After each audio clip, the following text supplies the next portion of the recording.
ஸ்ரீபெரும்புதூர் அருகே உள்ள தனியார் கல்லூரியில் தாவேக தலைவர் விஜயன் மக்கள் சந்திப்பு நாளை நடைபெற உள்ள நிலையில் பாதுகாப்பு ஏற்பாடுகள் குறித்து பொதுச் செயலாளர் என் ஆனந்த், சுங்குவார் சத்திரம் காவல் நிலைய பொறுப்பு ஆய்வாளர் ஆகியோர் நேரில் ஆய்வு செய்தனர். இதுகுறித்த கூடுதல் தகவலை செய்தியாளர் பத்மநாபன் வழங்கிட கேட்கலாம்.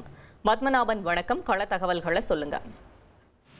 காஞ்சிபுரம் மாவட்டம் ஸ்ரீபெரும்புதூர் அடுத்த சுங்குவாசத்திரம் பகுதியில் அமைந்துள்ள ஜேபிஆர் பொறியியல் கல்லூரியில் நாளை தமிழக வெற்றி கழகத்தின் தலைவர் விஜய் மக்களை சந்திக்க உள்ளார். இந்த சந்திப்பு உள்ளரங்கில் நடைபெறுவதால் சுமார் 2000 பேருக்கு மட்டும் QR கார்டு மூலம் அனுமதி அளிக்கப்பட்டுள்ளது.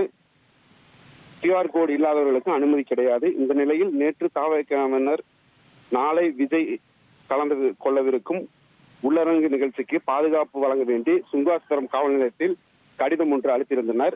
இச்சூழலில் சுங்குவாசத்திரம் காவல் ஆய்வாளர் ஜேபிஆர் பொறியியல் கல்லூரியில் நேரில் சென்று உள்ளரங்கு நிகழ்வு எங்கு நடக்கிறது, அந்த இடத்தில் போதுமான வசதி உள்ளதா, பாதுகாப்பு எப்படி அளிப்பது என குறித்து ஆய்வு மேற்கொண்டார்.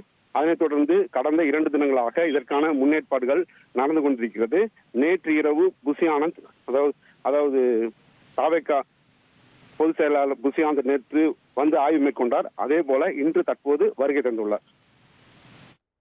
தகவல்களுக்கு நன்றி பத்மநாபன்.